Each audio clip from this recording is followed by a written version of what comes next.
I got a feeling called the blues, oh Lord, since my baby said goodbye. Lord, I don't know what I do. All I do is sit and sigh. Oh Lord, that last long day she said goodbye. Well, Lord, I thought I would die. She'll do me, she'll do you, she's got the kind of loving. Lord, I love to hear her when she calls me sweet daddy. Oh Lord, such a beautiful dream. I hate to think it all over. I've lost my heart, it seems. I've grown so used to her somehow, but I'm nobody's sugar daddy now, and I'm lonesome. I got the lovesick blues. Oh, I'm in love with a beautiful gal. That's what's the matter with me. I'm in love with a beautiful gal, but she don't care about me. Lord, I tried to keep her satisfied, but she just wouldn't stay. And now that she is leaving, this is all I can say. I got a feeling called the blues, oh Lord, since my baby said goodbye. Lord, I don't know what I do. All I do is sit and sigh. Oh Lord, that last long day she said goodbye. Well, Lord, I thought I would die. She'll do me, she'll do you, she's got the kind of loving. Lord, I love to hear her when she calls me sweet daddy. Oh Lord, such a beautiful dream. I hate to think it all over. I've lost my heart, it seems. I've grown so used to her somehow, but I've nobody's sugar daddy now, and I'm lonesome. I got the lovesick blues.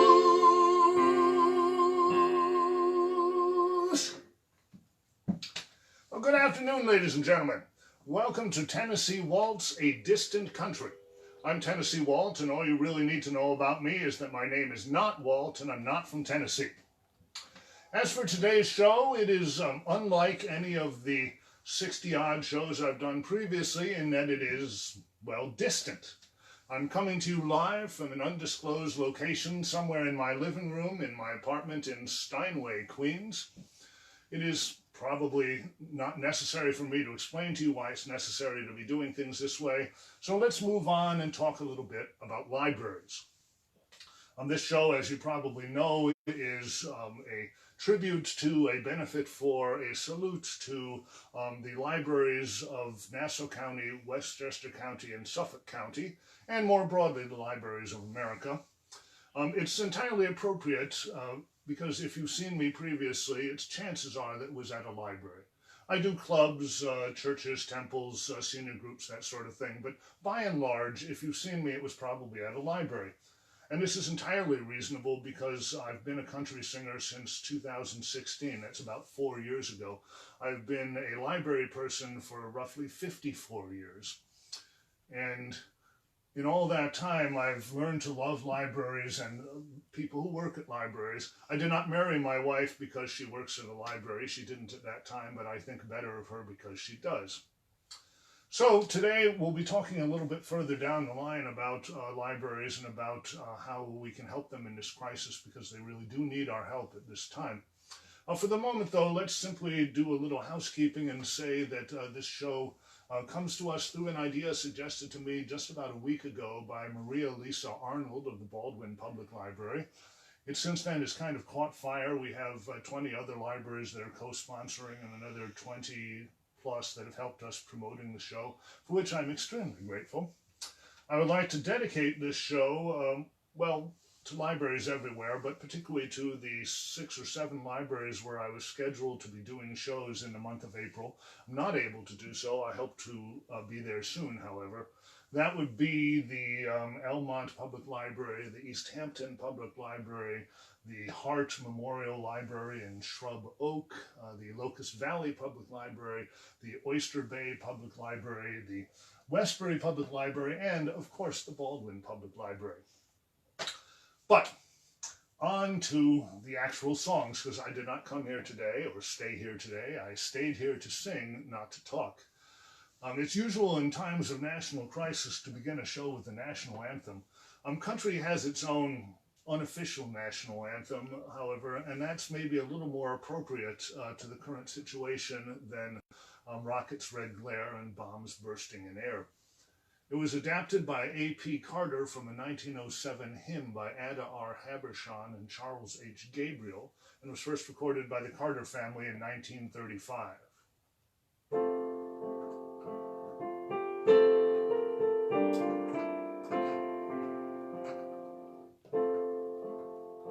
I was standing by the window on one cold and cloudy day, and I saw the hearse come rolling for to carry my mother away. Can the circle be unbroken by and by, Lord, by and by? There's a better home awaiting in the sky, Lord, in the sky. Lord, I told the undertaker, undertaker, please drive slow, for this body you are hauling, Lord, I hate to see her go. Can the circle be unbroken by and by, Lord, by and by?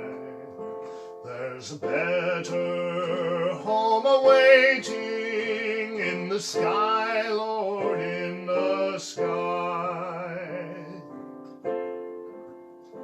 I followed close behind her, tried to hold up and be brave, but I could not hide my sorrow when they laid her in that grave. Can the circle be unbroken by and by, Lord, by and by? There's a better home awaiting in the sky, Lord, in the sky. Went back home, Lord, my home was lonesome. Missed my mother, she was gone. All my brothers, sisters crying, never was a home so lone. Can the circle be unbroken by and by, Lord, by and by? There's a better home awaiting in the sky, Lord, in the sky. In the sky, Lord, in the sky.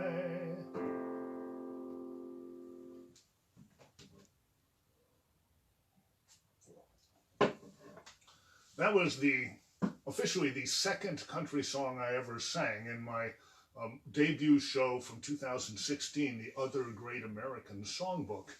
If you'd like to learn more about that song, it was also my debut blog entry on TennesseeWalt.com.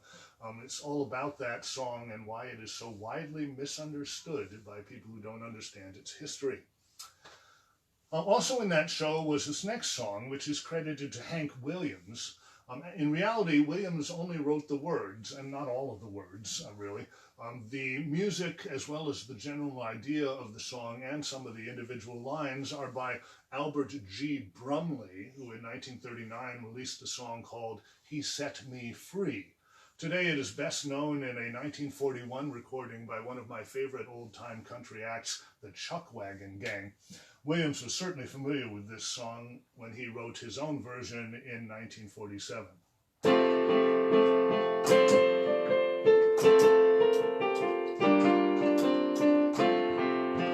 I wandered so aimless, life filled with sin. I wouldn't let my dear Savior in. Then Jesus came like a stranger in the night.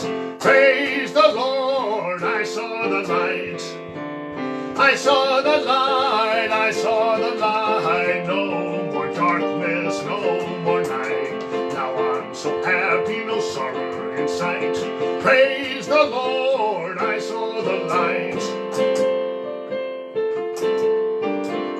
Just like a blind man I wandered alone. Worries and fears I claimed for my own. Then like the blind man that God gave back his sight. Praise the Lord, I saw the light. I saw the light, I saw the light. No more darkness, no more night. Now I'm so happy, no sorrow in sight. Praise the Lord, I saw the light. Fool to wander and stray, for narrow the gate and straight is the way. Now I have traded the wrong for the right. Praise the Lord, I saw the light.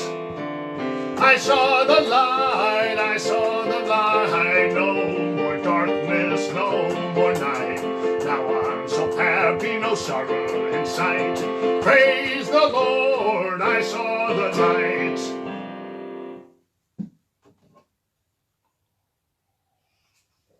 Fun fact, Hank Williams wrote that song and made the first recording of it, but his recording was not the first one issued. His publisher was Acuff Rose, whose senior partner was the great country singer Roy Acuff, known as the king of country music.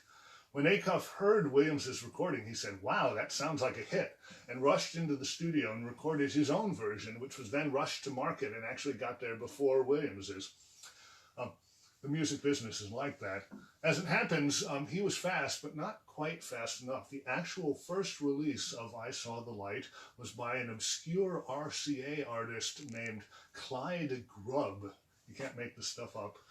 Who got his one out by October of 1947. He is little known today, except perhaps as the guy who originally released I Saw the Light. Well, it is seriously weird to be doing a show here in my apartment. Usually I travel a lot for my shows. I've done shows in Florida, Tennessee, Texas, Michigan, and I've traveled all over the tri-state area for shows by train, by bus, usually by car. Most of us are not doing a lot of traveling these days, though, so it puts me in a mood for some traveling songs. This is one that's about a train. It is by my favorite tri-state area band, a terrific group called Citizens Band Radio, and it was written by Jason Januzzi. Waiting on a train that never seems to come. Waiting on a train.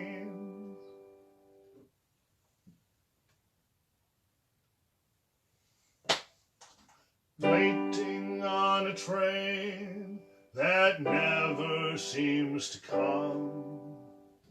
Waiting on a train.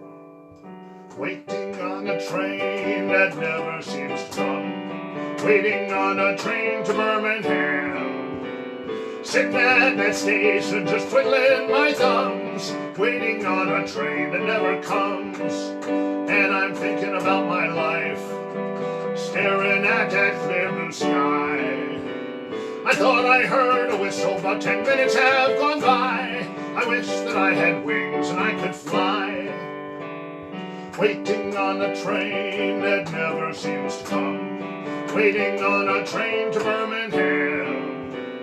Sitting at that station just twiddling my thumbs. Waiting on a train that never comes.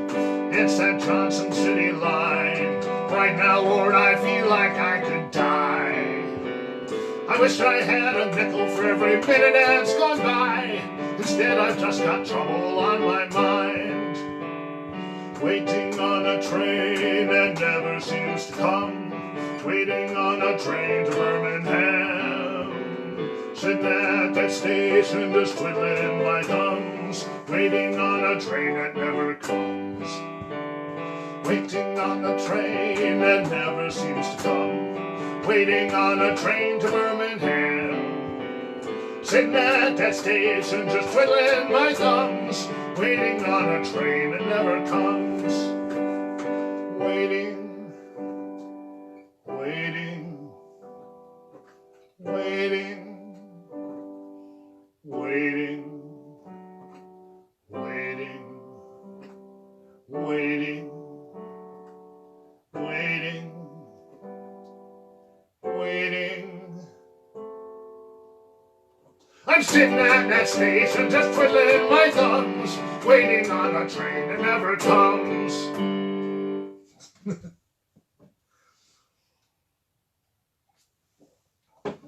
Citizens Band Radio, check them out. They're a terrific group. They've got lots of great songs. That happens to be their best, even if they don't appreciate that fact. Well, the train I ride most often, of course, is the New York City subway. The only problem with that is that living where I do, which is right here, it is a 20-minute walk to the subway. The only alternative is to take a bus. So here is a song about a bus. It's by the great Gretchen Peters, who is an inspiration to me because she is a terrific country singer and songwriter who actually grew up, or at least was born in the tri-state New York area, to be specific, in Bronxville.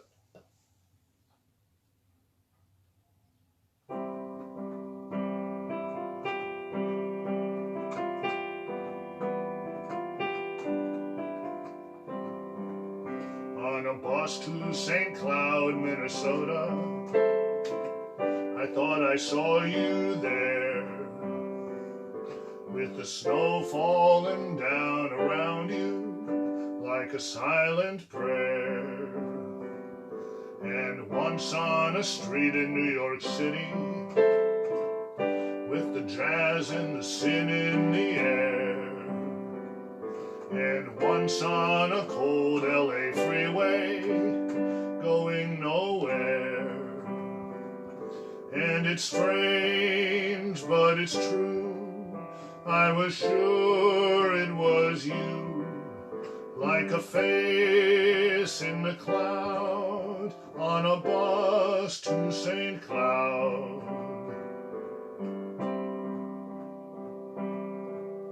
In a church in downtown New Orleans, I got down on my knees and prayed.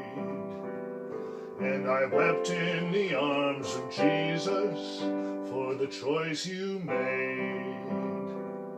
We were just getting to the good part, getting past the mystery. And it's just like you, oh, it's just like you to disagree. And it's strange, but it's true, you just slipped out of view, like a face in the crowd, on a bus to St. Cloud. And you chase me like a shadow, and you haunt me like a ghost. And I hate you so, and I love you so, but I miss you most.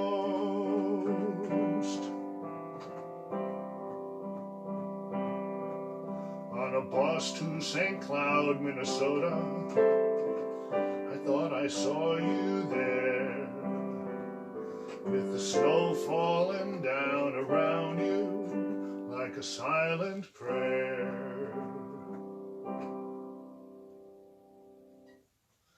Isn't that a beautiful song?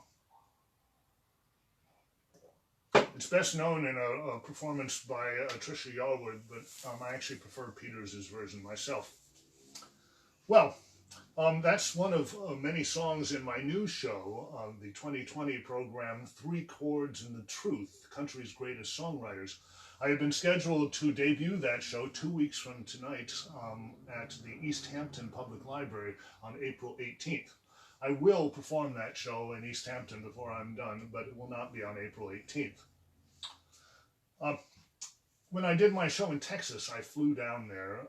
Otherwise, though, even when I did Florida and Tennessee and Michigan, I drive.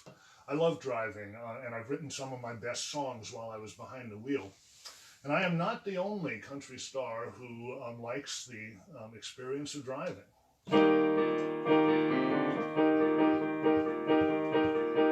On the road again, can't wait to get on the road again. The life I love is making music with my friends, so I can't wait to get on the road again. On the road again, going places I have never been, seeing things that I may never see again. Yeah, I can't wait to get on the road again. On the road again, like a band of gypsies we go down the highway.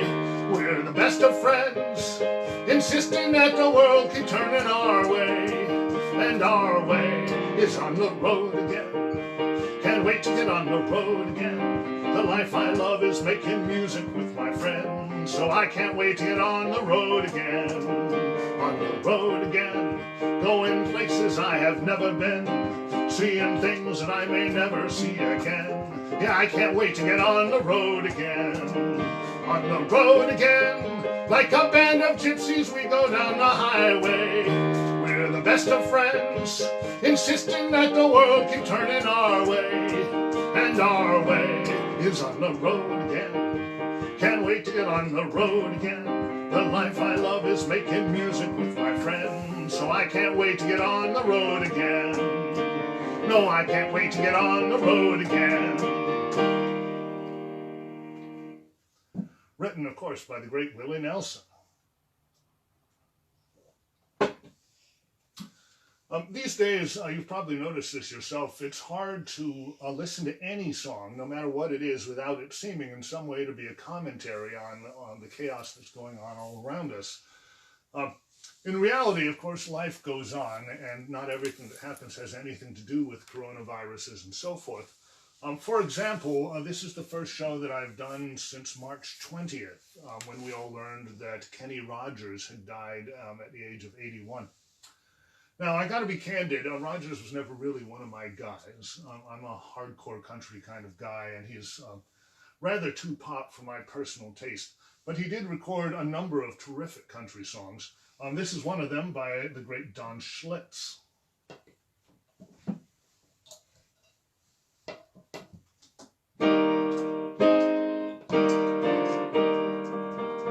On a warm summer's evening, on a train bound for nowhere, I met up with a gambler. We were both too tired to sleep, so we took turns staring out the window at the darkness, till boredom overtook us and he began to speak. He said, "Son, I've made a life out of reading people's faces, knowing where the cards were by the way they held their eyes. So if you don't mind my saying, I can see you're out of aces. For a taste of your whiskey, I'll give you some advice."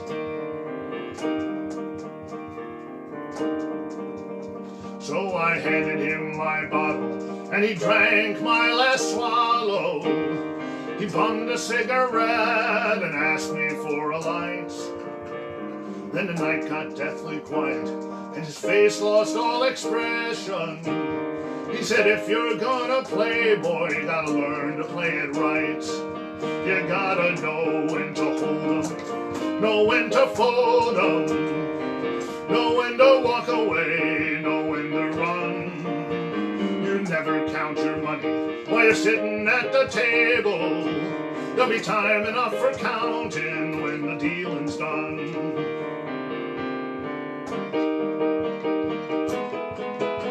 Son, every gambler knows that the secret of surviving is knowing what to throw away and knowing what to keep. 'Cause every hand's a winner and every hand's a loser, and the best that you can hope for is to die in your sleep. And when he'd finished speaking, he turned back to the window, snubbed out his cigarette and faded off to sleep. And somewhere in the darkness, that gambler, he broke even. But in his final words, I found an ace that I could keep. You gotta know when to hold 'em, know when to fold 'em, know when to walk away, know when to run. You never count your money while you're sitting at the table. There'll be time enough for counting when the dealing's done. There'll be time enough for counting when the dealing's done. Rest in peace, Kenny Rogers.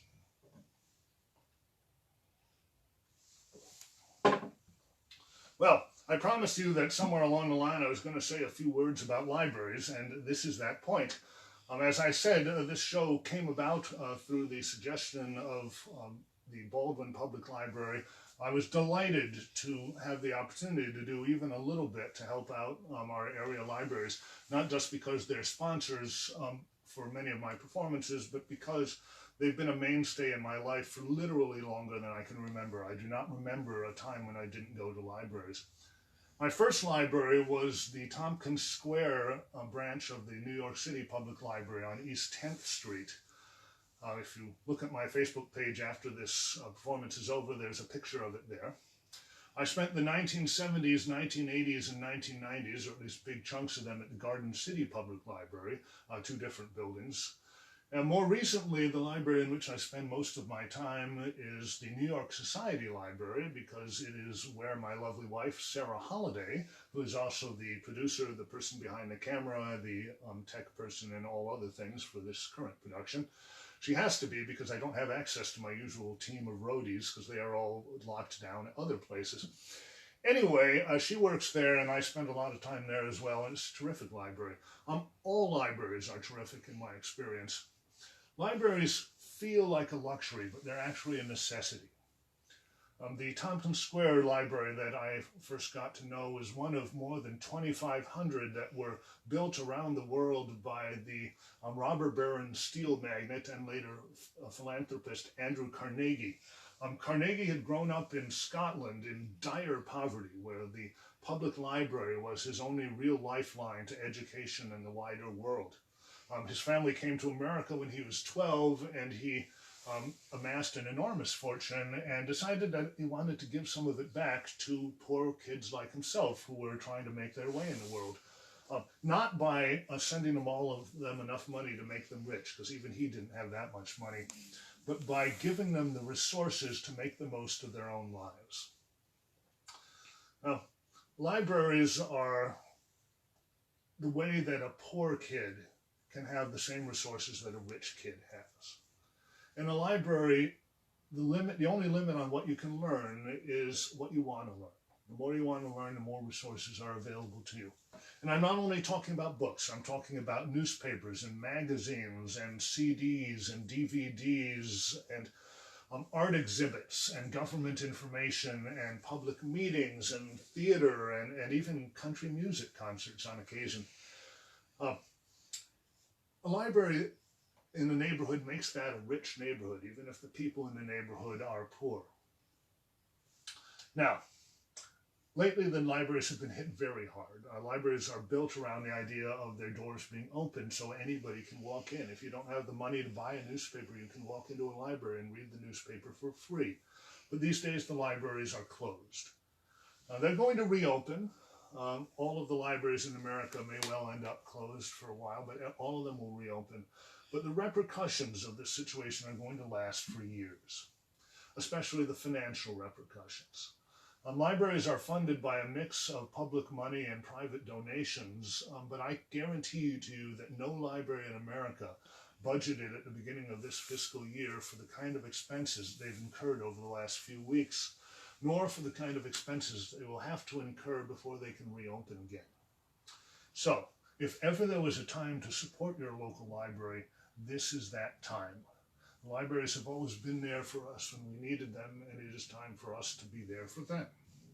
So, if you are already a friend of the library, good job, and consider adding a 0 to your donation this time. If you are not a supporter of your library at the present time, this is a perfect time to start. let's do it because it's the biggest contribution maybe that we can individually make to society as a whole. And in that spirit, I'd like to offer a visual aid for a performance which, given what I look like, is not at its best from a visual point of view. But this is a check signed by me. It's for $150. It's made out to the Baldwin Public Library. I'm going to be sending that out after this program is over, as soon as I can find where I should send it. I encourage everybody to do the same. We are all the better off when the libraries are better off. So, end of sermon, we return to our regularly scheduled programming. My 2017 show was a rather silly show called Hank's a Lot. It was entirely about 9 different country singers and songwriters named Hank. This next song was written by one of them, the great Hank Cochran, in partnership with the equally great Harlan Howard, both best known as songwriters. This particular song they had a hard time getting recorded, though. They had written it for Brenda Lee, but she turned it down. She said it was too country. So Decca Records then offered it to the country star Roy Drusky, who turned it down, saying that it was too girly. Finally, Decca and its lead producer, Owen Bradley, offered it to a young woman who had had a #2 hit 3 or 4 years before, but since then hadn't come close to a hit, whose career was running on fumes.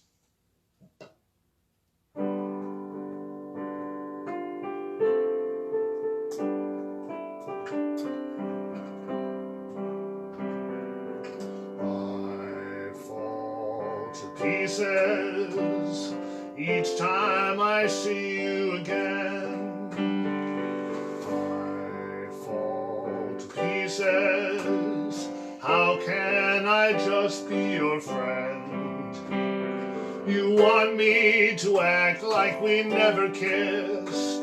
You want me to forget, pretend we've never met. And I've tried, but I haven't yet. You walk by and I fall to pieces.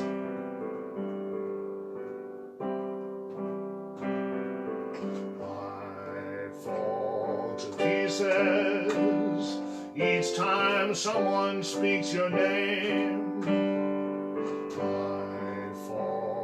Pieces, time only adds to the flame. You want me to find someone else to love, someone who'll love me too, the way you used to do. But each time I go out with someone new, you walk by and I fall to pieces. You walk by and I fall to pieces.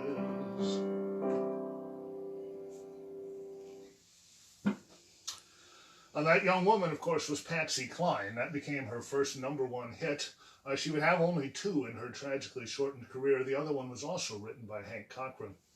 Brenda Lee never did record that song, but I'll bet she wished she had. I'm a man of the 20th century, what can I tell you? My 2017 show was called Bristol and Beyond, The Birth of Country Music. It was all about the Bristol Sessions of 1927, which are also known as the Big Bang of country music.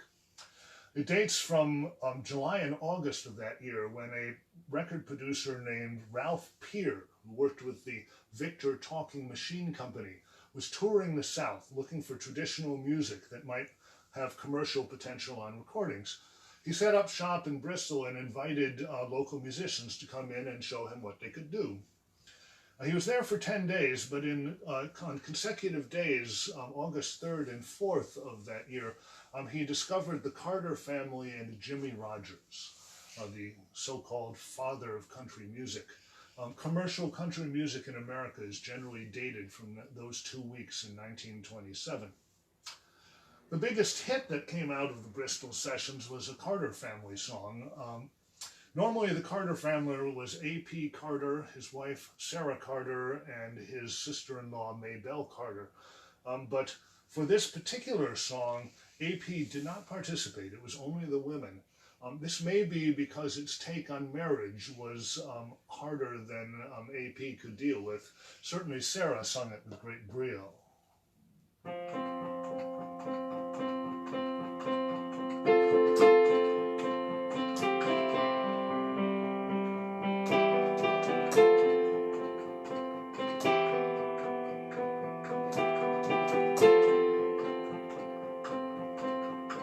Single girl,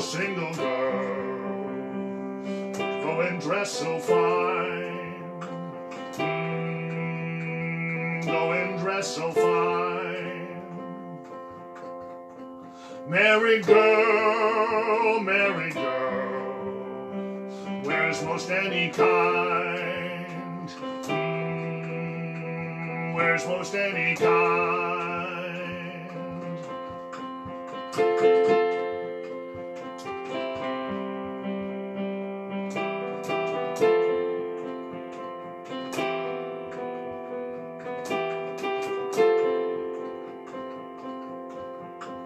Single girl, going where she please, going where she please. Married girl, baby on her knees, baby on her knees.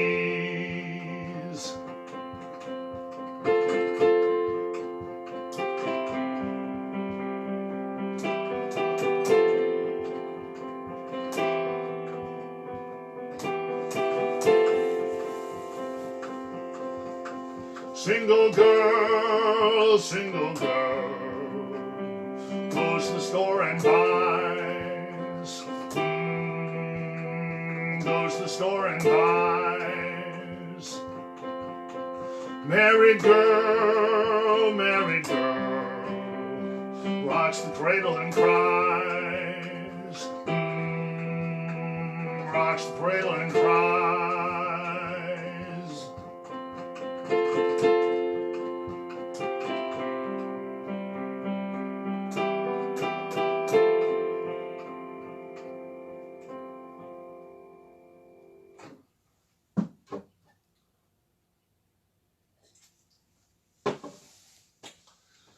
I came to country music late. I was in my mid-40s before it occurred to me there might be anything at all that this kind of music had to offer me.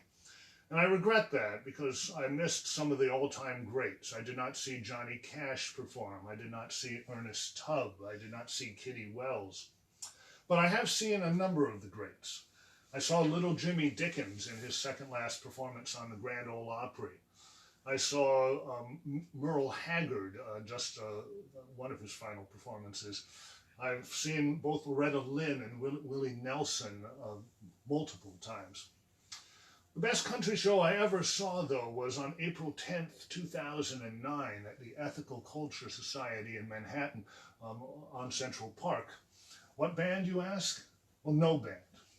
No band, no opening act, no backup singers, no dancers, no light show, just Chris Christopherson, his guitar, and a microphone. It was amazing. He sang song after song after song, every one of them a classic, every one of them perfectly sung. It knocked me out. Still, to this day, the best show I've ever seen. This is one of the songs that he sang at that performance.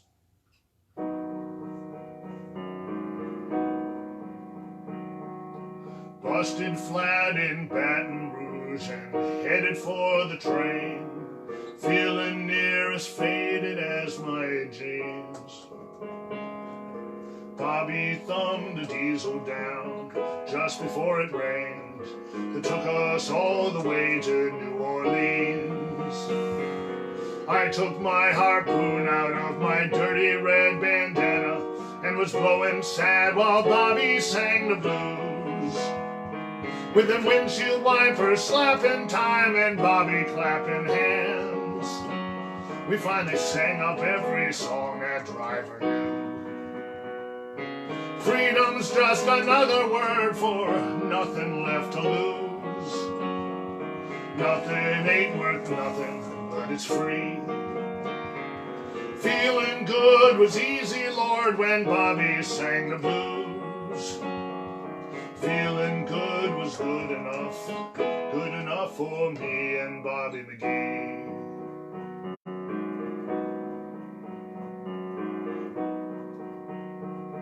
From the coal mines of Kentucky to the California sun, Bobby shared the secrets of my soul. Standing right beside me, Lord, in everything I'd done. Every night she kept me from the cold. But somewhere near Salinas, I let her slip away, looking for the home I hope she'll find.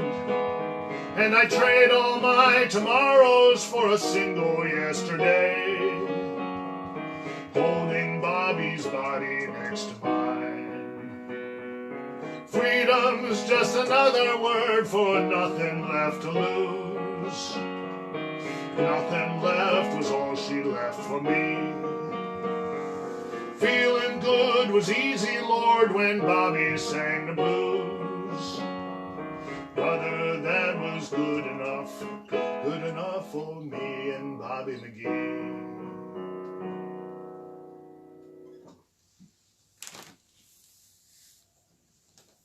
People will tell you that it was Janis Joplin's 1970 recording of that song that made Kristofferson's career. It is true that that song was a #1 pop hit and certainly made him a lot of money, among other things. However, by that time, the same song had been recorded in 1969 by Roger Miller. It had scored a #12 hit and had immediately been covered by Kenny Rogers, Gordon Lightfoot, and a number of other singers. That same year, Johnny Cash had recorded Kristofferson's Sunday Morning Coming Down, and Kristofferson had released his debut album, Kristofferson, and won the prestigious Songwriter of the Year award at the 1970 Country Music Association Awards. So he was already well on his way. Speaking of well on his way, another song from the Bristol Sessions, not by either Jimmy Rogers or the Carter family, was recorded by Alfred G. Carnes. Carnes was a Methodist minister as well as a singer, and this was an extremely old song. It's from the 19th century, in fact. The words are by Samuel Stennett. The music is by a composer known to posterity only as Miss Durham, first name lost in the clouds of history. After Carnes recorded it, it's been covered by many, many people, including Johnny Cash and the Mormon Tabernacle Choir. My favorite version, though, is Carnes's version.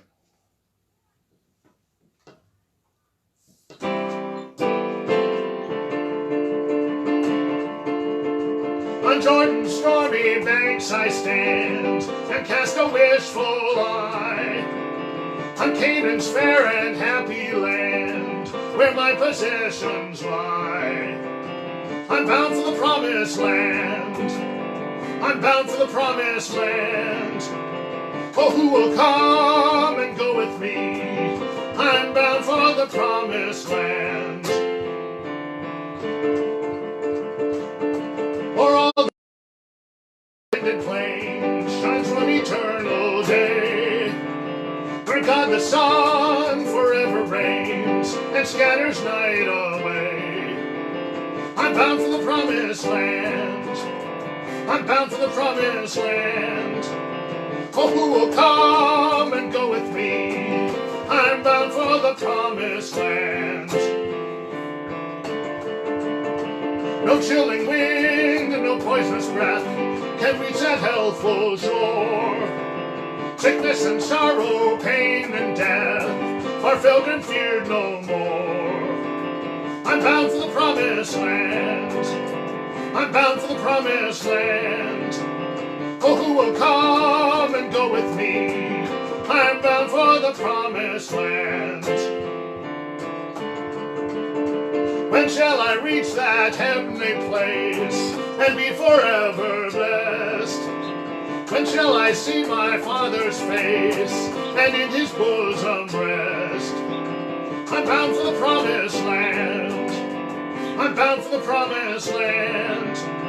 Oh, who will come and go with me? I'm bound for the promised land. like my raptured soul would here no longer stay. Though Jordan's waves about me roll, fearless I'd launch away. I'm bound for the promised land. I'm bound for the promised land. Oh, who will come and go with me? I am bound for the promised land.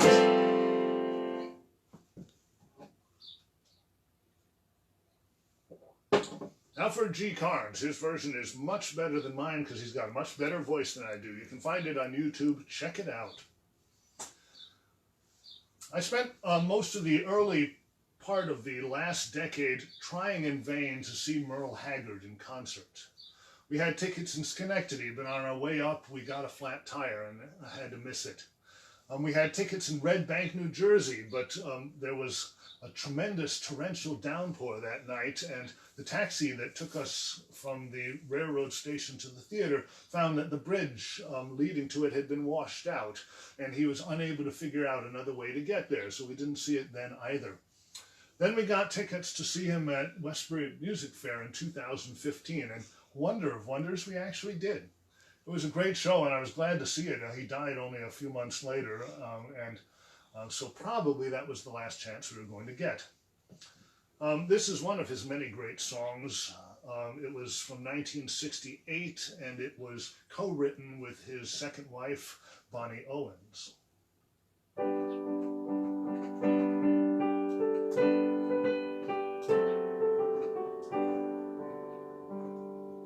Today I started loving you again, and I'm right back where I've really always been.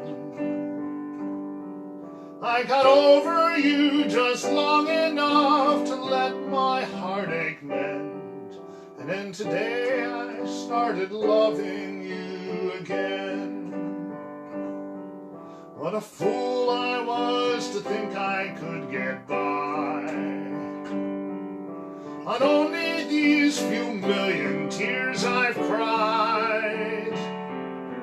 I might have known the worst was yet to come, and that crying time for me had just begun. So yeah, today I started loving you again, and I'm right back where I've really always been. I got over you just long enough to let my heartache mend, and then today I started loving you again.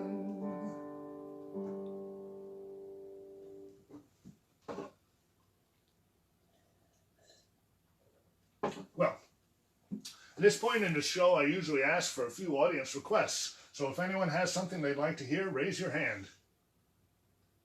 That's not going to work, is it? All right, then. We will resort to the law of averages. We'll do a few of the songs that I get the most requests for, starting with the one for which I got actually my first request ever, and which remains the one that I'm asked for the most often. It is another Chris Christopherson song, and like all of his great songs, like Me and Bobby McGee, like Help Me Make It Through the Night, like Jody and the Kid, it's about loneliness. Here's a trivia question for you, though. Who was the artist who first recorded this song? It was not Christopherson. Think about that while I sing.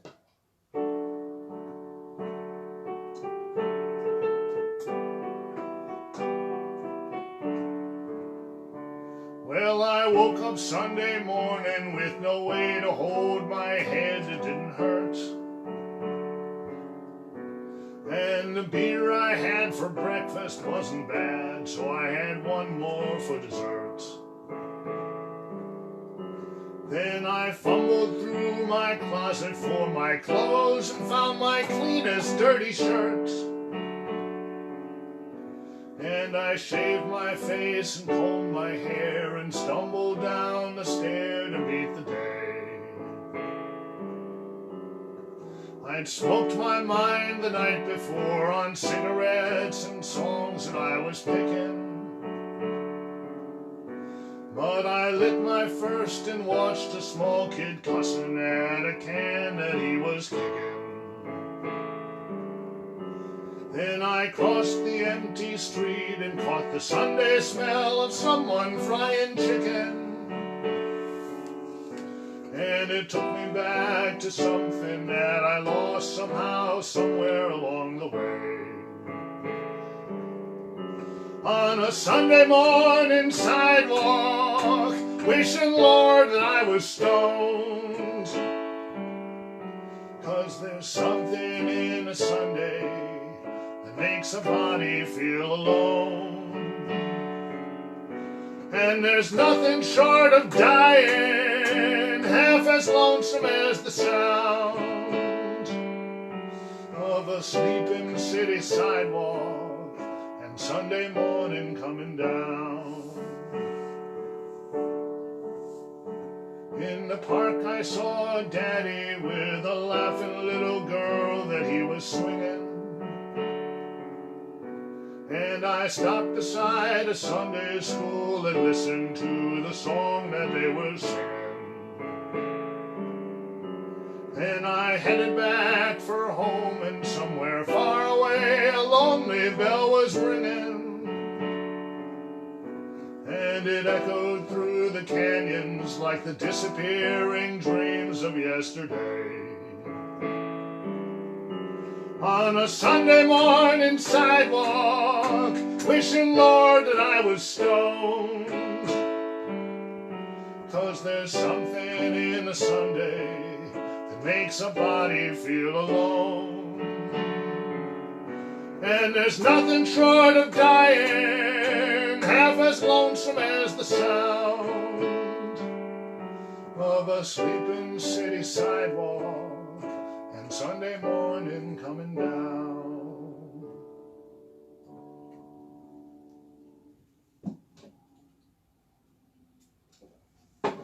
My lovely wife is a vegetarian, and the first time I played that song for her, she said, "Oh, that's such a sad song." And I said, "Yeah, it is." She said, "That poor chicken." Anyway, answer to the trivia question. I'm sure a lot of you are thinking, that Sunday Morning Coming Down was originally recorded by Johnny Cash. Sorry, thanks for playing, but no. Actually, Cash was the second recording. The first recording was by Ray Stevens. The song that I get the second most number of requests for is a 1973 song written and recorded by Dolly Parton. It's most well known today from a performance by Whitney Houston in the 1993 movie The Bodyguard. However, I have a little trivia question on this one as well. I'm sure everybody knows the song that I'm referring to. It's kind of a superstition for me that I don't mention the titles of songs before I do them, but you know what I'm talking about. However, the performance by Whitney Houston, who's playing singer Rachel Marin, late in the movie is not the first time that the song is heard. She discovers the song because it's playing in a country bar, a honky-tonk, where she dances with Kevin Costner's character, Frank Farmer, the titular bodyguard. And they're playing a recording, and she hasn't listened to a lot of country music. And she says to him, "This is one of those somebody's always leaving somebody songs, isn't it?" Which I think is as good a summation of country music in a single phrase as you could possibly get. But she hears that recording, which is sung by a guy, and that inspires her to record the song herself later on. My question, obviously, is who is the guy who's performing the song that's on the jukebox in the bar where she first hears it early in The Bodyguard? Maybe it will help you to hear what the song sounds like sung by a man.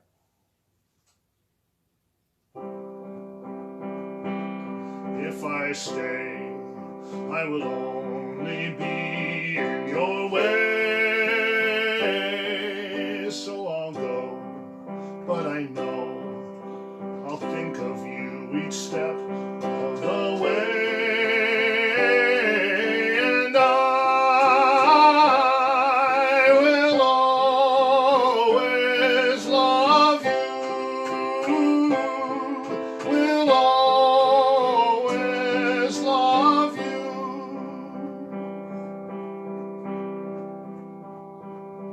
Bittersweet memories, that's all that I am taking with me.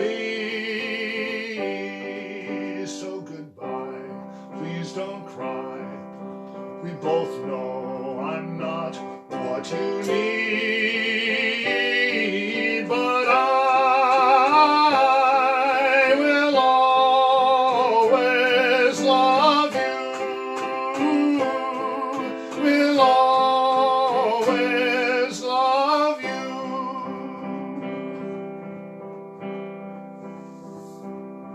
I hope that life will treat you kind, that you'll have all you ever dreamed of.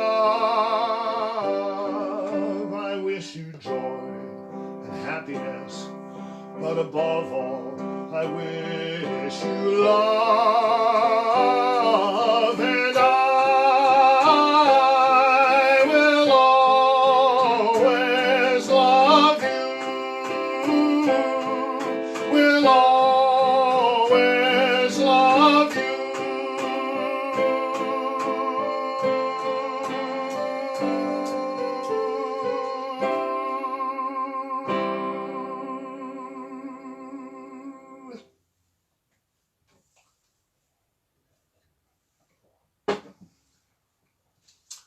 All right, who is the singer? Yeah, probably nobody out there has got that. I have no idea how many of you there are, but I bet you're not getting that one. That would be the country punk folk rock singer John Doe, D-O-E. Really, you could look it up. Anyway, for my final request, I'd like to do one that I've never been asked for in performance, except by myself, because it's one of my favorite songs. It is by the country singer who is probably my favorite of them all. Not the one that I think is the greatest. That's Hank Williams, of course, everybody knows that. But I refer rather to Ernest Tubb, the Texas troubadour, born in 1914 in Crisp, Texas. That's him here, also over here. This song is from 1966. It was written by Arlie Duff.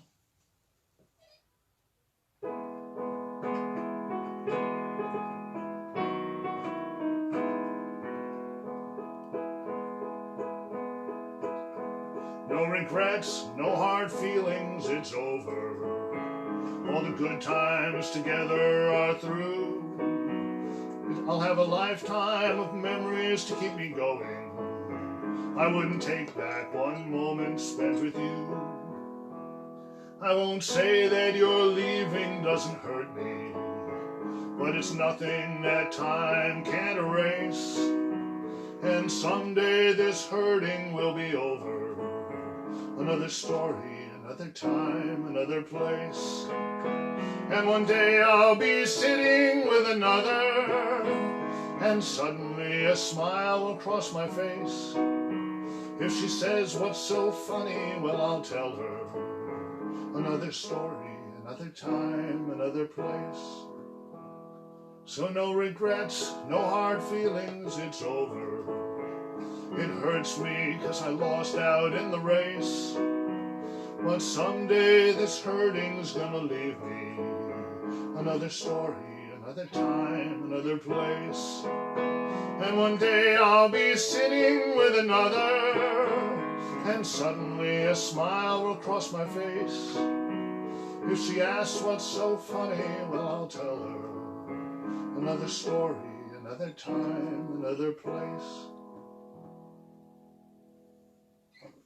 Isn't that a beautiful song? There's a great recording of it by Leon Redbone, but you should listen to the Ernest Tubb one. It's the all-time best. Well, playing country on a piano is not an easy task. Most country songs, in fact almost all of them, are written by guitar players who write with that instrument in mind. And there are certain things that you can do on a guitar that you simply can't do on a piano. There's no getting around it. However, there have been some great country piano players through the years. Moon Mullican, Owen Bradley, Jerry Lee Lewis, Floyd Kramer. Mullican is probably the greatest of them all, though, and he even wrote some songs. He co-wrote this one with Hank Williams, and unsurprisingly, probably, it is one of the rare Williams songs that's pretty easy to play on the piano. I'm sorry, that would never work. Let's try it again.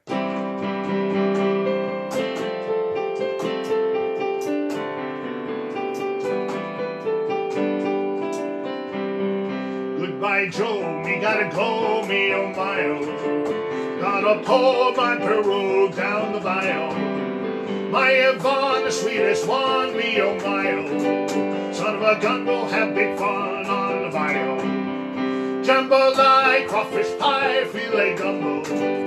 'Cause tonight I'm gonna see my share of meal. Pick guitar, fill fruit jar, and be gay-o. Son of a gun, we'll have big fun on the bayou. Thibodeau's, Fontenot's, the place is buzzing. Kinfolk come to see Yvonne by the dozen. Dressed in style, go hog wild, me oh my oh. Son of a gun, we'll have big fun on the bayou. Jambalaya, crawfish pie, filet gumbo. 'Cause tonight I'm gonna see my share of meal.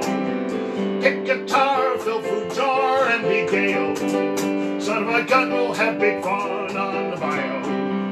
Jambalaya, crawfish pie, filet gumbo. 'Cause tonight I'm gonna see my share of meal. Pick guitar, fill fruit jar, and be gay-o. Son of a gun, we'll have big fun on the bayou. Settle down, far from town, give me a pirogue, and I'll catch all the fish in the bayou. Spend my mon on my hon, me oh my oh. Son of a gun, we'll have big fun on the bayou. Jambalaya, crawfish pie, filet gumbo. 'Cause tonight I'm gonna see my share of meal. Pick guitar, fill fruit jar, and be gay-o.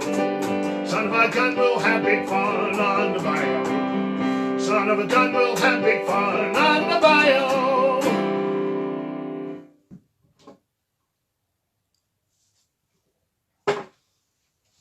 Mulligan was born in Polk County, Texas in 1909, but as you might suspect from that song, he lived most of his life in Louisiana. Among other things, he could talk Cajun a lot better than Hank Williams could. I encourage you to look up Mulligan's own recording of the song on YouTube. It's really a terrific recording. And now we are getting towards the end of the show, by which, of course, I mean the beginning of the encores. I couldn't end without doing this one, though. This is another Kristofferson song. It's from 1973. It's the biggest hit that he personally has ever had. It's been recorded by dozens of other artists. The last time I was at the Grand Ole Opry, I heard CeCe Winans do an absolute bell-ringing version of it. She just tore the house down. I can't do it as well as she could, but then she's not here and I am, so here it is.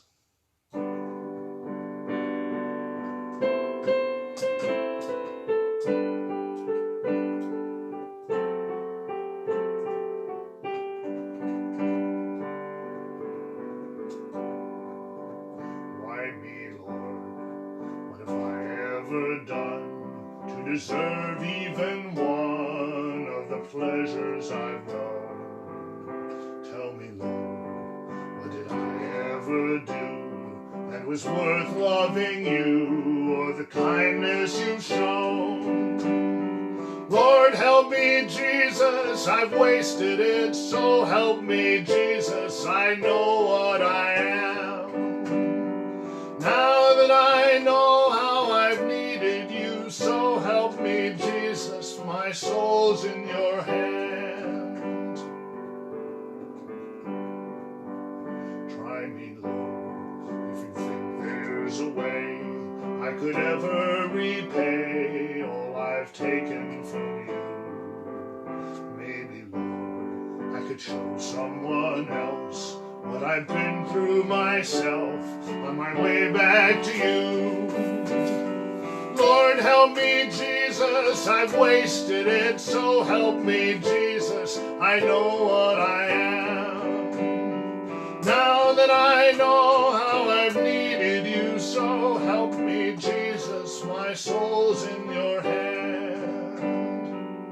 Jesus, my soul's in your hand.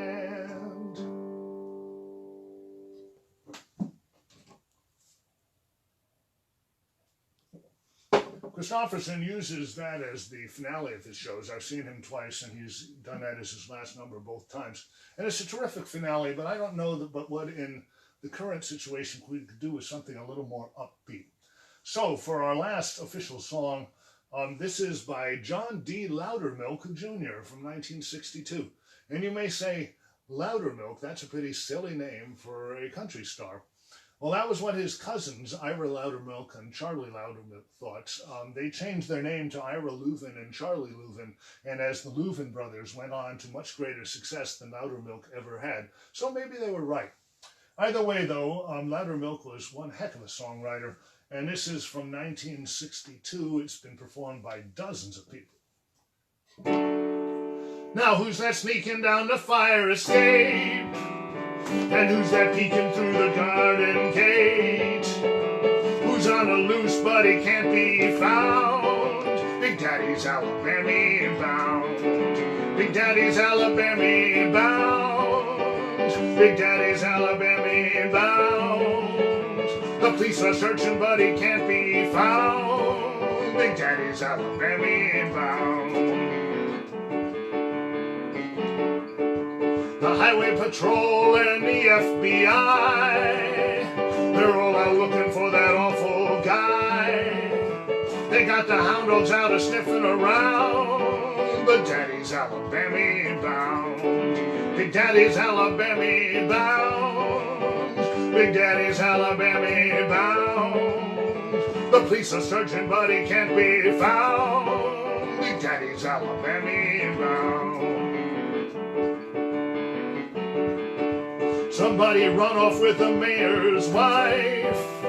Somebody tried to take the police chief's life. Somebody stole the judge's ragged old gown. Big Daddy's on his way out of town. Big Daddy's Alabama bound. Big Daddy's Alabama bound. The police are searching but he can't be found. Big Daddy's Alabama. I didn't say Miami. Big Daddy's Alabama bound.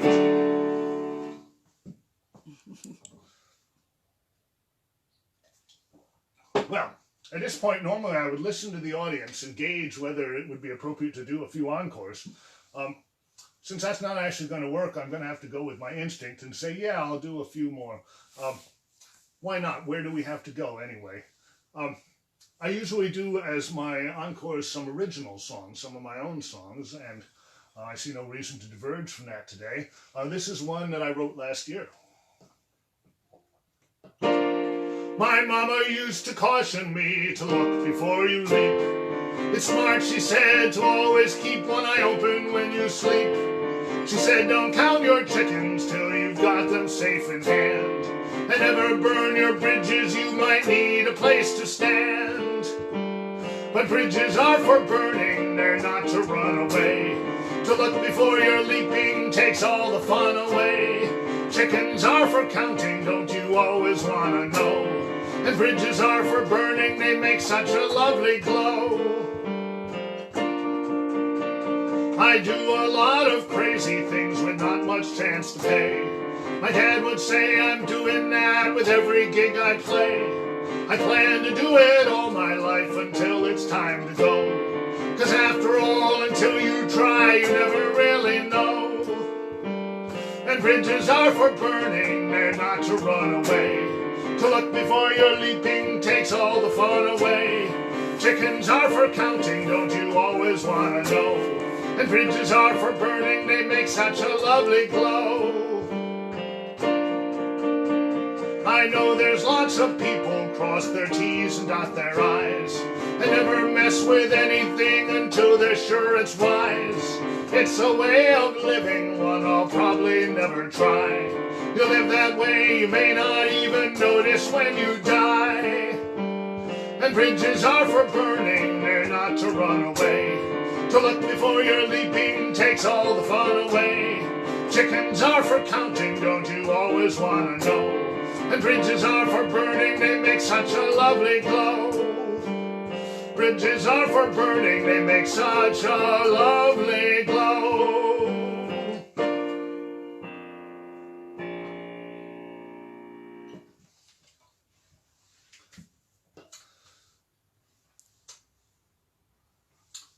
This next one is a brand new one. I wrote it only a few days ago. I performed this during the sound check for this show yesterday, so a handful of you have probably already heard it, but Why not?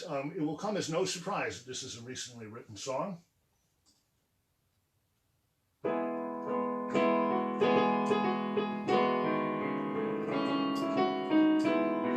It's a gray day in Lockdown City. There's nothing much to do. It's a gray day in Lockdown City, but me, I'm sitting pretty, 'cause I'm locked down here with you. Seems like it's always raining, the sky is never blue. Bad times are always gaining, but me, I'm not complaining, 'cause I'm locked down here with you. Looking forward to when we can all go out. I'm sure we'll all want to sing and shout, but this much I can say with no doubt. If they sent an entire committee searching all over Lockdown City, the best thing they could do is put me in here with you. So it's a gray day in Lockdown City. Don't know when we'll all go free, but with you and me under lock and key, the weather in Lockdown City is looking just fine to me. That one, of course, is for my lockdown roommate and wife, Sarah Holiday. The first country song I ever wrote, I wrote on July 17th, 2015. I was on I-40 driving from Knoxville to Nashville. In fact, I started, the song just popped into my head. I had no intention of ever writing a country song. It popped into my head as I was just about to get onto the highway heading for Nashville. Between Knoxville and Nashville, I worked on it and I put the finishing touches on it as I was on the exit ramp off into Nashville. I do this song a lot at libraries, and it's appropriate to do so. I do it most places I go, though, because it's my favorite of my own songs, partly because it was the first, but mainly because it's about my mother.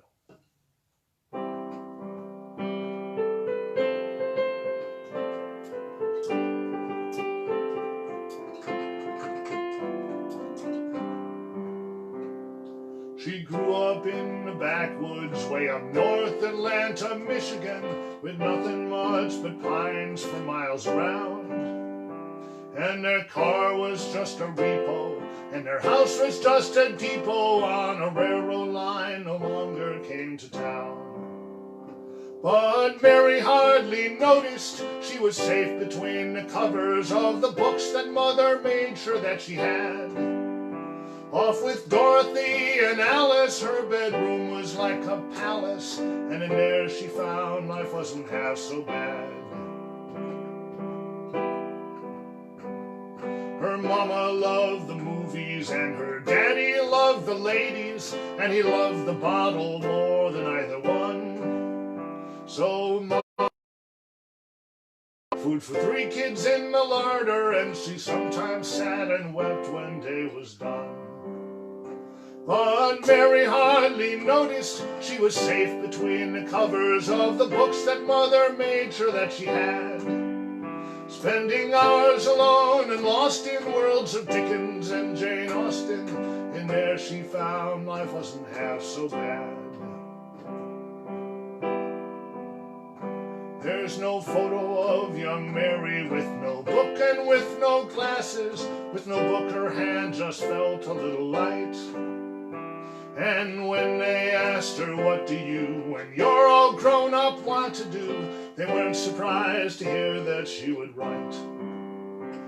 For Mary must have noticed she was safe between the covers of the books that Mother made sure that she had. Spending hours and hours of every day with Bronte and with Hemingway, and there she found life wasn't half so bad. Mary came to the big city, to an island called Manhattan, with nothing much but concrete miles around. And she made a life there for herself, with piles of books on every shelf. Jane Austen had come with her into town. Yeah, even in the city she was safe between the covers of the books that Mother made sure that she had. With Shakespeare and with Tennyson, with Williams and with Dickinson, and there she found life wasn't half so bad.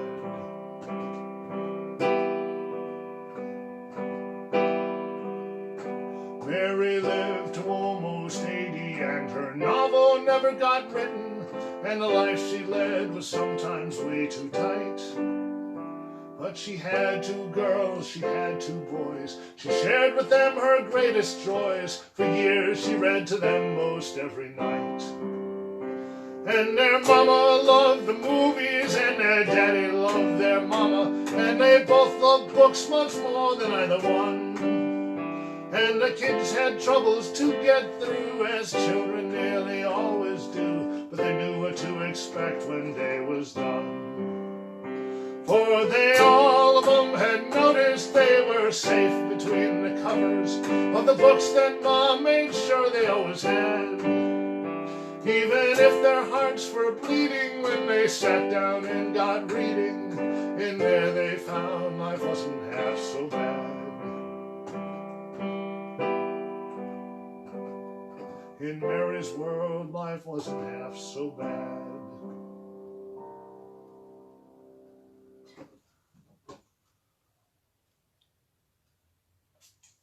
Well, I'd like to thank you all for tuning in.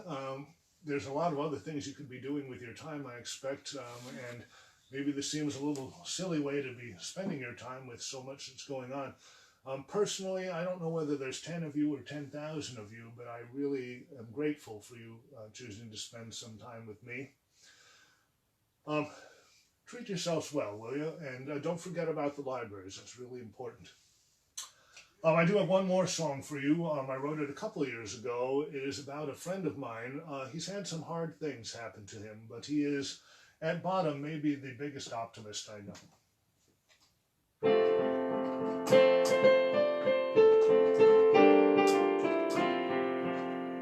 The planet's getting hotter, the seas are turning brown, unemployment's going up, all the jobs are leaving town. In the apartment down below, they're fighting every night. But Stanley's in his garden, everything will be alright. Yeah, Stanley's in his garden, he's picked himself some greens. He's growing some tomatoes, and he's got a patch of beans. The morning dew is on the grass, the sun is shining bright. Stanley's in his garden, everything will be alright. The politicians hate each other more than they hate sin. They see so many problems, they don't know where to begin. All they still know how to do is stand their ground and fight.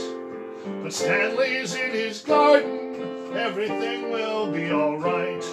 Yeah, Stanley's in his garden, he's picked himself some greens. He's growing some tomatoes, and he's got a patch of beans. A butterfly just fluttered by, it's such a lovely sight. Stanley's in his garden, everything will be alright. Yes, Stanley's got it all worked out, he's mapped it out to scale. These 3 square feet for strawberries, that's 6 square feet for kale. What he doesn't do this morning, he will get to by tonight. Stanley's in his garden, things are gonna be alright. The rich are getting richer, and the poor are getting screwed. There's poison in our water, and there's garbage in our food. The white man shoots the black man, so the black man shoots the white. But Stanley's in his garden, everything will be alright. Yes, Stanley's in his garden, he's picked himself some greens. He's growing some tomatoes, and he's got a patch of beans. It's not too hot, it's not too cold, the chance of rain is slight. Stanley's in his garden, everything will be alright. Yes, Stanley's in his garden, everything will be alright. See you around, folks. Stay safe.